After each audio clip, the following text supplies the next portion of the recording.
Hey, everybody. Welcome to Making Sense of It All with Jesse Stakes.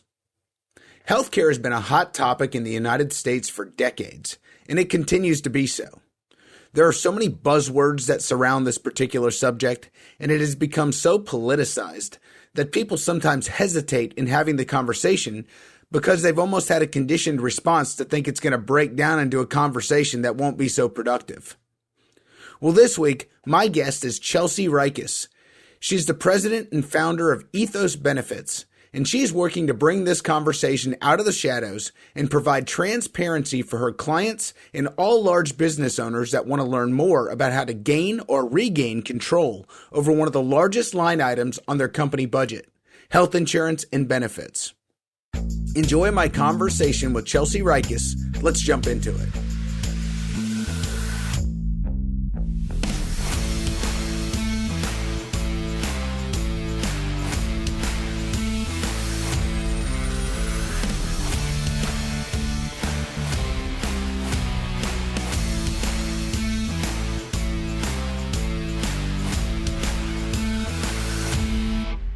Hey, everybody. Welcome to Making Sense of It All. Today, my guest is Chelsea Ryckis from Ethos Benefits. Chelsea, thank you so much for joining me.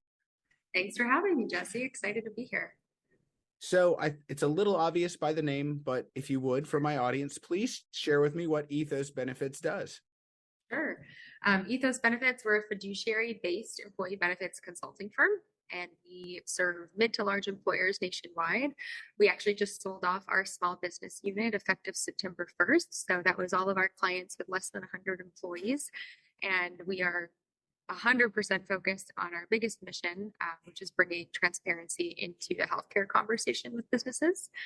So that's what we do. And we're peeling back the curtain basically on the health insurance industry, showing where there's areas of fraud, waste, and abuse. And whenever there's areas of opportunities like that, there's a lot of things that can be done to save money, to have better plans, and most importantly, impact hundreds of thousands of families throughout the country. So that's what we do. Well, that's amazing. And I think that's a tremendous amount of information right there. We'll have to take that one bite at a time. Sorry. No, you're good. Absolutely. So first off, you said fiduciary. And I think a lot of people hear that word. They hear it around banking. They hear it around finances, but they don't really understand what that means. So can you share with my audience what it means that you guys take fiduciary responsibility when you're looking for somebody's benefits? Yeah, I'll share a quick story on how it came to be about as well. So my husband, who's only recently my husband, we got married a year ago. We own this company. Congratulations. Thanks. He was a financial advisor prior to being a group health insurance broker or consultant. He was doing tax planning with business owners that had large companies, and he was actually doing 401ks as well, which is another industry that you'll really hear that term fiduciary. So he was asked by one of his clients, they were working with a large publicly traded national broker. A couple years in a row, they got these 25, 35% increases, and they had enough. And so they went to him because they trusted him, and they said, "Who do you know? What can we do?" Well, what he did was he said, "Let me just take a stab at it. Like, why do I keep hearing all of my clients complaining about healthcare costs? Like, it's a problem. There's got to be a solution." So he took his fiduciary principles and he applied them to healthcare. So the way that health insurance works is you have ACA, right? But a lot of the plans can be governed under ERISA, which is where your 401k is governed. So when you have a fiduciary approach to something, you are truly 100% working in the best interest of your client. So on the health insurance side, what he did was he went and explored the financial market for health insurance options and took a fiduciary approach, meaning and fiduciary, depending on the industry, can mean, people apply it to different things. But when we say that we're fiduciary consultants, what we mean is that we are 100% disclosing all and any compensation especially for medical. There's massive bonuses that get paid out to brokers, to agencies. We don't take those. We are always looking to get clients into plans that give them the most transparency and set them up for future success. So when you take a fiduciary approach, you are really truly sitting on the same side of the table as your client. You don't win when they lose, which is what happens a lot of the time. So when a client gets that 25% increase in the traditional model, a broker gets a 25% increase in pay. That is not fiduciary-based advising whatsoever. No You'll doubt. also I see couldn't there, agree that with that more. right? And there's all these, we're very used to hearing about lawsuits where fiduciary duties were breached on 401ks, but there has been a slew of lawsuits in the last couple years, but really prevalent the last few months, where employees are either suing employers or employers are suing health insurance carriers for breaches of fiduciary duty. So this term, it's becoming, more and more important. It is more and more important that employers understand it and are acting in the best interest of their employees, not just on 401k, but also on healthcare. Thank you for sharing that. And I think it's very important, especially, most people that are in business that offer health care or health insurance to their employees, they're not experts in it. They don't really understand it in the slightest. And they've kind of been forced to in the last 10, 15 years just because of all the changes, but they still know enough to be dangerous. So when they bring someone in like yourself, it's very important that they feel trust and that they feel like they have an advocate, not just that somebody's selling them something. Yes, could not agree more. And I actually was speaking with a client or actually a prospect who I believe will become a client January 1st this morning. We were talking through some of the technology solutions. So when you're thinking about employee benefits, you have your insurance solutions, and that's where you think about, your United, your Blue Cross, your Aetna, your Humana's out of the market now for group, but Cigna's, or maybe more creative options where you're unbundling those pieces, insurance, right? Dental, vision, numbers, financial planning and projecting and that kind of thing, benchmarking. But what is often overlooked is the non-insurance solution. So this is going to be compliance. How do employees perceive the benefits program? Like, perception is reality. If they get this 400-page benefit booklet on paper, they got to fill out a form, and it takes them hours, and they don't understand it, they're not going to perceive that to be a very rich, good benefits experience, right? Even though the company's probably paying millions of dollars for it. So the non-insurance solutions, communications, technology, how easy is it for the company to administer? Do they have somebody on staff that's $70,000 a year because benefits is such a pain in the butt and nobody has the time to deal with it? Sure. So we definitely take a look at both of those approaches, but a lot of the times agencies tend to focus on just the insurance, but the non-insurance is really what wraps in a good quality experience. No doubt. And I think it'll probably take me a little out of order with what I had told you our conversation will go, but Okay. I think we're at a natural point. I mean, I think that's a place where a lot of companies like PEOs are like your payroll companies, different companies that weren't necessarily at the heart of them benefits companies. They really have jumped in and became major players in the organization because they offer people ease of access, ease of use, or at least perceived ease of use. Chelsea, tell me the difference between what you guys offer and what a PEO or a payroll company would offer. Yeah, I think it's very important when you're dealing with something of the magnitude as employee benefits, right? Especially health insurance. It's so important in the attraction and retention of employees. You need to be working with a specialist. I believe that to be true with CPAs, payroll, taxes, whatever it is you're doing. Sure. Work with a master, work with somebody that knows the ins and outs, because the liability, especially on, we were just talking about, lawsuits and fiduciary responsibility, the liability when it comes to group benefits is very high on the employer, whether they realize it or not. PEOs are great, especially for maybe smaller businesses. What I've noticed is when you work with a PEO or somebody who tries to bundle in a lot of services, you are sold that idea of ease, right? And to a certain No degree, doubt. it's true. But if you're getting something, you're losing something somewhere else. So let's talk about, what are you losing? You're losing your data. So when you join a PEO and let's say you go on one of those group master health plans, you no longer are your own entity. You no longer own your claims data. You no longer can see the financing and the accounting of your healthcare spend. So when the year inevitably comes, because it will, where you get a nasty increase from your PEO, what do? Well, you're a virgin group. You're going to be going back out to the market now with no claims data. All you have to show is that, your group master plan performed poorly, and you're going to get hit with an even worse increase. And it's essentially like starting over. It doesn't solve the problem with healthcare, which is the frequency and the severity of claims.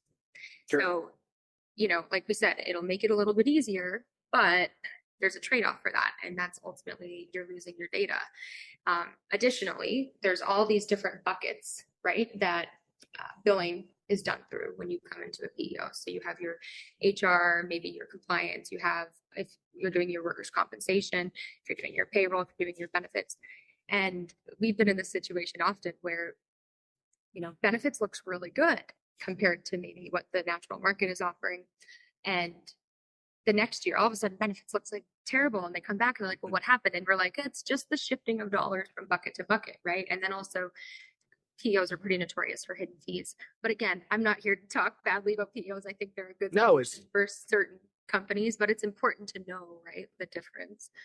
Well, I think that's the whole thing, is it's all education. Like, to your point, PEOs are a great fit for some industries and some business sizes. And I think that they absolutely serve a purpose. And I've got plenty of friends that run or that sell for PEOs, and they do an excellent service for the people that it's a good fit for.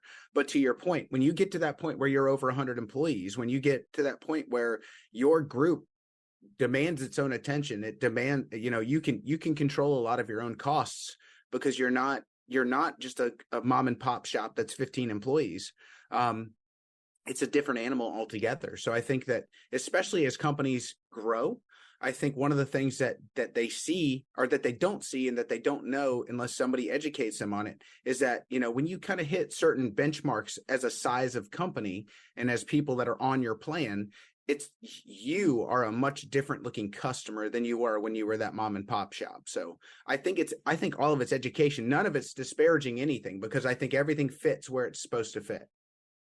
I couldn't agree more. And you just made me think of this quick story about kind of outgrowing maybe your current benefits representative or the type of plan that you're on. We had an opportunity to work with a client a couple years ago, 3,500-ish employees, a really regional company in the Southeast, really well known, awesome company, great people. We got a chance to look at their benefits program, and the very first thing I noticed was on their 5,500s, the compensation on dental, vision, life, disability, it was 15% higher than industry average. And when we got the information to actually do the proposal, we found that employees of 3,500 employees were paying almost $55 a month for a dental plan that should have cost $35 tops. And that was consistent throughout the entire program. Right. So we're talking about, right, fiduciary and whatnot. You don't know what you don't know. They've had the same representative for 25 years. It was a childhood friend, or is a childhood friend, and never questioned. Hopefully still. Like, yeah, right. Well, when we put the proposal together, there were so many areas of opportunity, we'll call them. We saved the company over $1 million. Oh my God. It wasn't even necessarily doing what we do best, which is self-funded, unbundling medical plans. It was truly just being paid fairly, right? Like adjusting some things here and there. It wasn't rocket science. It didn't take anybody special, yes, we're special, but it wasn't that sure generated the savings. And it's just so interesting, because that current representative, that current broker, is not a bad person. It's also not his number one job. He does a bunch of other things too. He just has a friend with a really big company, and he probably thinks he's doing the best that he can. So it's one of those things where you don't know what you don't know. And that's a conversation I had with the prospect on the phone today, right? We were talking through things, and she was honest, and she's like, look, I don't know what I don't know. And she's like, tell me what I don't know. I'm totally open to hearing it. And like, that's the mindset that we like to work with, is I don't know everything about corporate taxes or banking, right? Like you would. Sure. You find your experts and you find your partners and you vet the crap out of them, make sure they're your people, make sure that they have that same sort of fiduciary mindset that you do, and then let them do that part. It's interesting you say that, and it makes me think of the fact that there have been times in my career where, you're getting close to the end of a quarter or towards the end of a year, and you're pushing for a deal to close. And I feel like the older I get, the more I step back and I'm like, okay, am I trying to push for this deal to close for my client or for me? Which one, who's trying to benefit from this? So I think it's very true. And if you guys can keep that mentality and that mindset while handling all of your clients, they're so much for the better for it. Well, and I think the edge that Ethos Benefits has, and like truly not to toot our own horn, but it was the intention that we set when we started the agency. So what I mean by that is when we started the agency, with my husband's financial background, he was like, we're going to bring the same fiduciary responsibility that we have with 401k to healthcare advising. And he said it 5 years ago. He's like, within the next decade, there are going to be so many lawsuits. There's going to be so much liability on the side of the employer for not doing this, and consultants like us, right? And brokers are going to have huge liabilities. So we, from day one, started with the intent of not doing it like everyone else does, which is huge carrier bonuses. I mean, I won't even really get started on that because I could talk all day on it. But the more business that a brokerage places with a specific carrier, the bigger that bonus.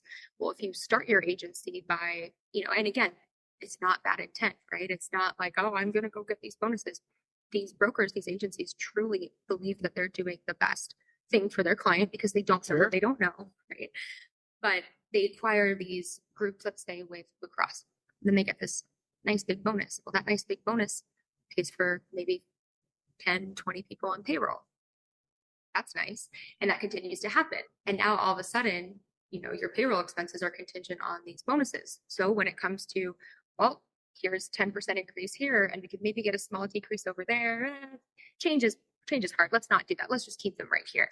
You might think you're doing it for, the best interest of the client, but at the end of the day, if there's that financial incentive tied to you advising a certain way. So from the get-go, we just had nothing to do with that. There's a recent legislation that came out called the Consolidated Appropriations Act 2022. It requires that brokers, consultants show their compensation prior to a group making a decision on their medical plan. You know how many people aren't doing that? It's absolutely wild. So we've been doing that since day one. So I think the advantage is that it's not a change for us. Whereas I think it would be harder for other agencies now to step back. The kicker being that you have to disclose indirect compensation as well as direct, meaning not just, what are you making on this one plan, but what are you making on those bonuses, which is where there's a lot of ambiguity and gray area. So, but think about it. Like, what other part of your business do you have no idea what you're paying somebody to do their job, or how they get paid, when they get paid, why they get paid? It's wild.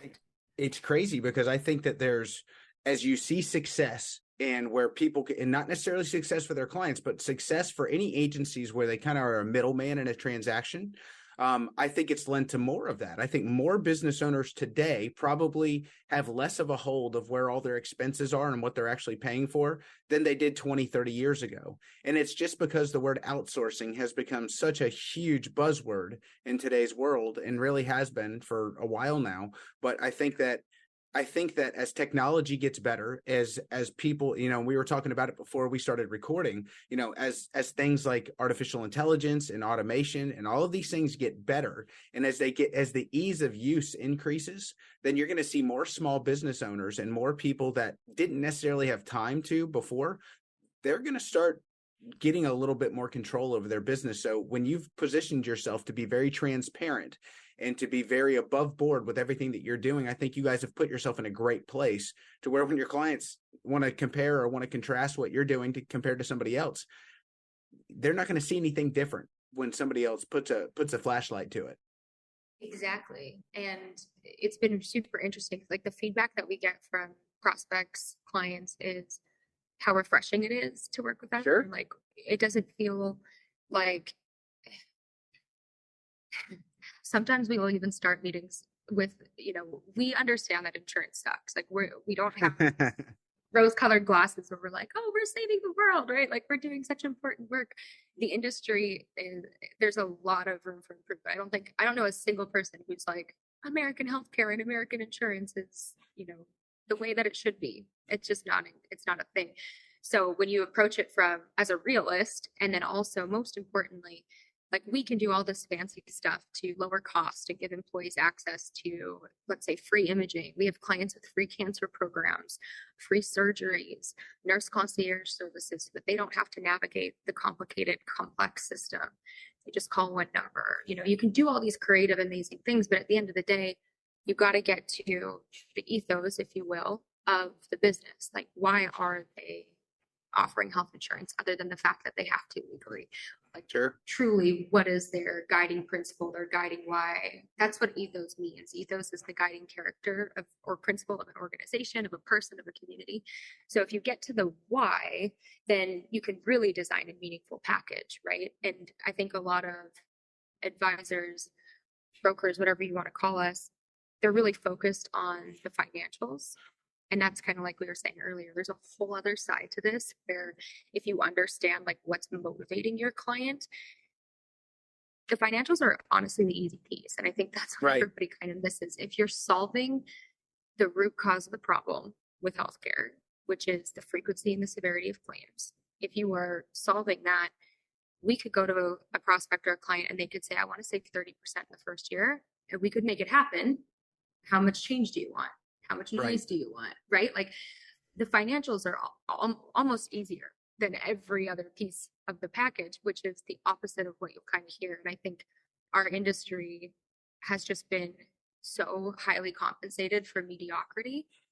And again, not all brokers are bad. I don't think anybody has bad intent at all. I think you just, again, from this phone call this morning, like you don't know what you don't know. And if you're not constantly challenging yourself to learn what's new in the industry, what is the Consolidated Appropriations Act? What is that? Why is everybody talking about transparency? Why is everybody talking about fiduciary duty? What don't I know? Versus kind of sitting back, being really comfortable with your bonuses and your golfing every Friday afternoon or whatever your lifestyle looks like, you know, kind of getting out of your comfort zone, learning something new because you know, I know we'll talk about it later, but the future of this industry is going to look very different in 10 years. And for the people who are sitting back, you know, hanging out with the status quo, they will be sadly left behind.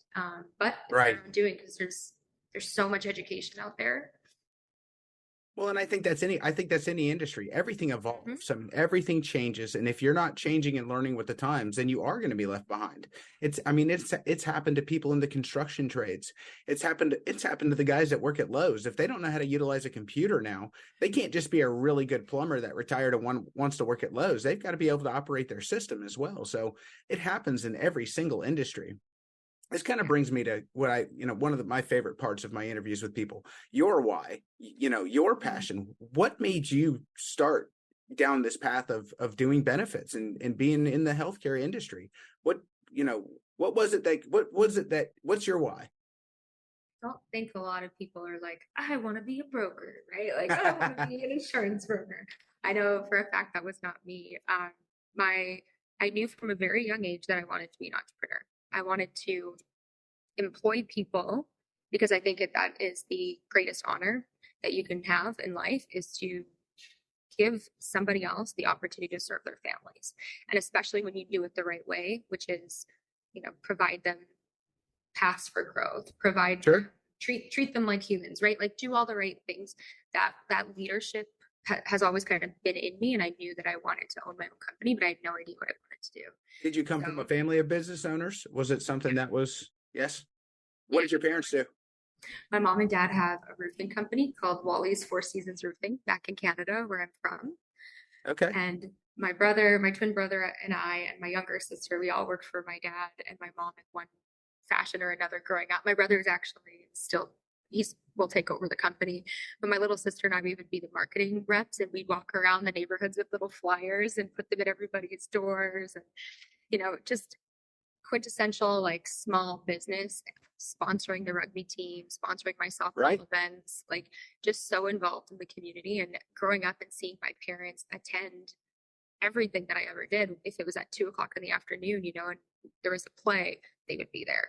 They didn't miss anything. And it afforded me so much freedom and I like softball, for example. That is a huge part of my life. I played D1 softball in the States. It's how I got to this country. And that's not a big sport in Canada. So you've Okay. got volleyball and hockey and all the other sports, but softball, you don't get a scholarship for softball. So I played boys baseball with my brother, my twin brother. My dad coached us until I was 16, and then ended up being told by one of the head coaches for Team Canada. He was like, hey, he saw me throwing the ball one Thanksgiving with my brother, and he's like, if you just went and played with the girls, you could get all your schooling paid for. Like your parents wouldn't have to pay for your schooling, and you could travel the world, and maybe even play on Team Canada one day. So I was obsessed with the idea, and I went all in on girls softball. Ended up getting a scholarship, which was great. But I ended up actually succumbing to a brain injury my senior year. Got hit in the head. A lot of really not so great experience, but what it resulted in was I wouldn't play softball again, and I wouldn't go to med school. So my idea of I wanted to be a business owner, I came to land on, let me be a doctor, because then I can help Okay. as many people as possible. I think I also like the idea of the prestige of such a well-known, trusted profession. To end up being in insurance is funny because that's not such a trusted profession. So I understand But you're changing that. Well, exactly. So anyways, long story short, couldn't go to med school, tried, wasn't able to. I had a lot of symptoms that persisted for years and years. So ended up working in nonprofit.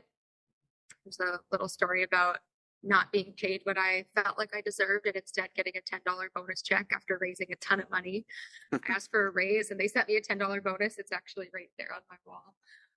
And then I was done with nonprofit and fundraising, ended up getting into insurance, and saw all the issues, right? Like saw all the misalignments, saw small businesses like my dad's just being crushed year after year after year, and large businesses. It doesn't matter how many employees you have. At the end of the day, you want to do what's best for them. And if you can't because something's too expensive, and it's also not very good, right? Like it's not one of those situations where the more you pay, the better it is. It's not like that at all. What's really interesting is if you were to analyze our book of business, most of the time, though, after they've been on our strategies for a couple of years, we've lowered their costs dramatically and also much improved the benefits. And when you benchmark that against national or other industries, other competitors in their industry, there's no correlation between cost and coverage like people think there is. Yeah, it's very interesting, and it's again, I think it all boils down to brokered services in general. Like if you trust the person that's doing it, and if they don't have your best interest at heart, you can pay a lot more for a lot less, and you not know it. Absolutely, you have no idea. I think that's crazy. Have you seen, kind of talking about the history of health benefits? There's so much that's happened in the last 10, 15 years. What are the biggest changes that you've seen kind of here in the last several years? What are people dealing with today that they weren't dealing with a couple of years ago? Yeah, our industry, the legislation that's come through in the last 12 months is probably more than the last 12 years. It has been very significant the last year. And what's really interesting is like this industry just moves very slow. It's insurance, right? It's kind of like government. Like it just moves really slow, the changes. And so like the Consolidated Appropriations Act that I mentioned earlier, which is all about transparency from the hospital perspective, from the broker compensation perspective, from billing, like there's a bunch of facets to it. It became a thing almost 2 years ago now, but people still don't really know about it. So what I believed is going to be the case, but again, it's going to take some time, is we're going to see more legislation favoring the consumer. So like the No Surprises Billing Act, we're going to be seeing more legislation that's encouraging the kind of transparency that we've been doing and we've been talking about. There will not be, I'm sure the bonuses and the misaligned incentives will continue for quite a while, but I do think, like we talked about, that business owners, CFOs, HR, they are going to start to have to take this fiduciary responsibility when it comes to their healthcare plan a lot more seriously than they ever have before, just because of all the lawsuits that are happening. And that's going to force them, along with hopefully all the automation and them having more time, like you mentioned, it's going to force them to take a deep look at what they're doing and really look into it. I mean, like there's a Mental Health Parity Act, which basically says your mental health benefits need to mirror what your health coverages are. Right. it's like there's just so many new things, and if you aren't working with someone, and you don't have to necessarily, of course, I think that your benefits advisor should know these things, but if they don't, and you love that person, then find another way to protect yourself. Like get access to some type of compliance system, attend webinars. It's all about like ownership of your decision. So if you're choosing to work with an advisor that can't satisfy all the fiduciary and compliance needs of your program, then that, unfortunately, guess who gets sued? It's always the employer. The broker doesn't get sued, which is pretty messed up, right? Like if you think about it, I'm going to come in and I'm going to design your entire program, start to finish. I'm going to tell you what's right, what's wrong, exactly how to do it. You're going to trust me to do it. But, excuse my language, when shit hits the fan, it's your fault. Right. Well, it's your plan. You're buying it. I mean, I am financing it. I'm responsible as a business owner in this country to understand what I'm buying. And I think that, ignorance isn't a defense. And it's, people have said that for years. And then we also have this culture right now where people want to hide behind it and say, well, somebody took advantage of me, or somebody told me this is the way it should be. And truth be told is that if it's your name on the door, then you do have a responsibility to look behind the curtain and make sure you're getting what you thought you were getting. And if you don't understand, then you raise your hand and you say, I don't understand.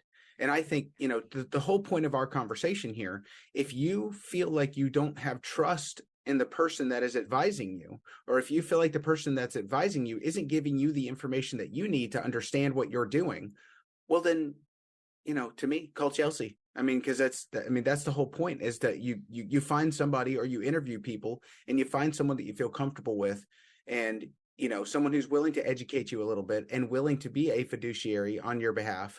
And, you build trust throughout a relationship. It doesn't just happen because you sign a contract with each other. Exactly. 100%. I really do believe that everything in life just comes down to ownership. Over our health, our mental health, our happiness, our finances, the performance of your business, whatever it is, it's extreme ownership, really. Like sure. You said, like if you're at the top, then when an issue happens on my team, right? Like let's say there's actually just had an annual review with one of my team members, and certain things hadn't been saved in the right place pretty consistently, right? And we had a conversation about that, and why was that happening? What can we do to make sure that doesn't happen? And ultimately, there's a process of accountability that I didn't follow to catch that 2 months ago. I wasn't the one that logged in and just made sure that was done. There's a checklist, and I missed that one. So yes, someone else is getting in trouble for it, but they shouldn't be, because ultimately it's on me. As a leader, everything is up to you. So, and again, like we kind of talked about earlier, you can't expect somebody running an HVAC company or a nursing facility, or sure, they're not going to be experts in employee benefits. They're not. But the process of doing your due diligence is the piece, right? Is that kind of missing piece. 100%.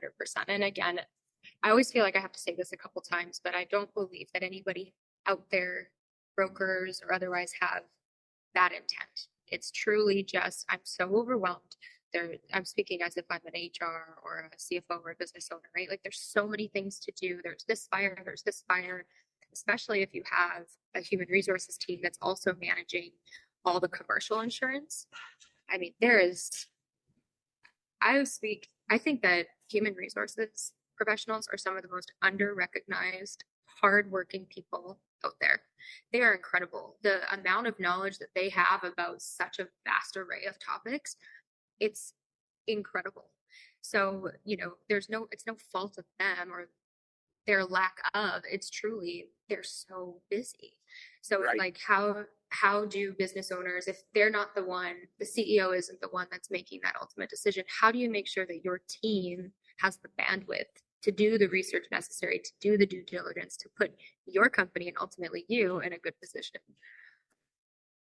No, I think you're 100% right. And I think that there is, as legislation has increased, as the legal changes have happened within the HR world, within benefits, within the way that employment is handled in today's world, to your point, the HR professional's life has, they've gone from this much to do to, they're over their head, they're underwater, and they're just holding their breath and they're swimming every single day. So And it I think started that's with no doubt. Well, and kind of, along those lines, excuse me, healthcare really has become a political football. I mean, you've got, instead of it being a product and a service that's provided to people in this country, it really has become an issue that Democrats and Republicans have kind of divided lines on, and they argue about it. Do you think do you see that ever going away at this point? Like, do you ever see it just getting back to the point where healthcare is about the people that it's for, it's not about making a choice politically? No, I don't think so. I think macro, it will continue to be the political football, right? So like Mm-hmm. big picture. But what I really believe is micro. So at the individual company level, the best healthcare programs are ones that are designed with the community in mind. So you have direct primary care, you have direct contracts with the local hospitals, you're facilitating a community of care as opposed to trusting a giant corporation to do that for you that doesn't want to, isn't going to. So I think at the micro level, we will get away from that. And if the focus is on building these community based healthcare plans, um, it will absolutely impact the end user much more than these larger corporation driven plans. Right. But macro, yeah, it's going to continue to be, especially in election years, or it's going to be a very, very hot topic. But absolutely, the difference and getting the end consumer as the winner in the situation, it's got to be done at the micro level, which is where we come back to the conversation of taking responsibility and making it work, right? Right. Well, and that being said, though, you guys handle plans that are nationwide. You don't just handle plans in your local area. You guys are handling plans all over the United States. Yeah. So we've got like our largest clients are Texas, Oklahoma, California, New Jersey. And so when I say community, it doesn't necessarily, and local, it doesn't necessarily mean working with a local person. It's really working with somebody that understands the supply chain for healthcare. So, and when we talk about why do my plans, why can I generate a 30% savings, let's just say, over somebody else? We are taking the pieces of the healthcare plan apart. So every single health plan has a third party administrator that processes claims, usually as a network, right? So everyone knows who they can see and who they can't see. It's got a stop loss insurance. So that's the actual insurance when you have some big claims, what's covering those big claims. And then you've got your pharmacy benefit manager, which if you watch the news, you're probably hearing a lot of things going on with pharmacies and transparency. That's a huge area of opportunity within a healthcare plan usually. But that's all a healthcare plan is. Every healthcare plan has those same 4 components. And when you are in the traditional model, you're basically just getting that with a little bow on it. You don't know what's happening. You aren't seeing the finances inside. When you get an increase, you're told it's because your claims were high, and then you move on. Maybe you jump to a new carrier. Maybe you increase the deductible, and you play that game, right, for years and years and years. Well, there will come a time when you're sick of playing the game, when you start hearing about these lawsuits, and you're like, okay, I better look into what can be done to lower these costs. Like, it's financially unsustainable. And a lot of the times what's interesting is it'll be like something that triggers this decision for companies. Maybe they want to sell and they're like, oh, benefits is a 2 or 3 top expense. How can we lower that and get a higher multiple on our book of business, whatever it is? A lot of the times it's the company literally can't afford a 40% increase. Like, it will cripple them. Right. And then you have employees that aren't contributing to 401ks anymore. Maybe they're getting a raise, but the increase in healthcare completely offsets it. So whatever the reason, it starts to happen, and then we talk to them, or somebody who does what we do talks to them. And it really is, okay, if we have all these 4 pieces, why don't we take a look at this one on its own, this one, and this one? And capitalism at its finest, we go to market, we come back, I quarterback, our consultancy, our agency quarterbacks everybody and presents it as that one nice pretty package. Then you can see all the accounting on your healthcare plan. You now have full transparency into your healthcare plan. You can project increases or decreases. I can't tell you how many times we will get a renewal increase, but because we've designed our programs the way we've designed them, we go back and say, hey, actually, we see every dollar. Where are you coming up with that one? And then it becomes flat or even a decrease at times. But if we couldn't see that, like we Right. a pretty package at the beginning, how do you have those conversations? How do you have any power? You don't. So it's all about getting clients in the ownership mindset, in the driver's seat for control of their costs long term. I can't even emphasize how important that is. Like what you just said, and I mean, you could say it 3 times over, and to me, if you can impress upon my audience and to your customers that, and if they can take and truly understand where their money is going with it, then I think that's mission accomplished for this conversation, because I think that's tremendous. I want to switch gears a little bit before we have to wrap up today. You have started a Orlando chapter for one of my favorite organizations, LEGS, the Ladies Executive Golf Society. Jillian Foss, who my audience has heard from earlier this year, had actually started LEGS out of Jacksonville, Florida, and she's working on growing it nationwide. And you are the president of the Orlando chapter. So tell us a little bit about LEGS and LEGS Orlando, what you guys are doing down there, or excuse me, what you women are doing down there. Well said. So Ladies Executive Golf Society, we get together once a month, and just like all the other chapters in the country, our mission is to empower women on and off the golf course. So when we get together at our monthly events, women have the opportunity to take a lesson with a pro. They can go out and golf 9 holes. We come back for a curated networking experience. But really, it's all about having fun. It's all about getting out, doing something different. There were a lot of times early on in my career where I would be invited to go out golfing, or you'd have a prospect say, well, my broker takes me golfing, once a month. And it's like, well, I don't golf, but I can save you money. I can do the right thing. But anyways, so in my world, I was seeing a lot of the times, like, men who aren't good at golf still went out and golfed, but I wasn't going because I wasn't good enough. So I got tired of that and just decided to challenge it, and thought, I want to continue to grow my business. Most importantly, though, I just want to empower other women to get out of their comfort zone.